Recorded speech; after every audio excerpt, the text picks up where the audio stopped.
சொக்கநாதன் பெற்றெடுத்த பிள்ளையாராம்.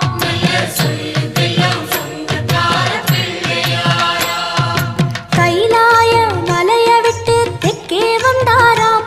இந்த பிள்ளையாரு பட்டி கண்டு இருந்து விட்டாராம்.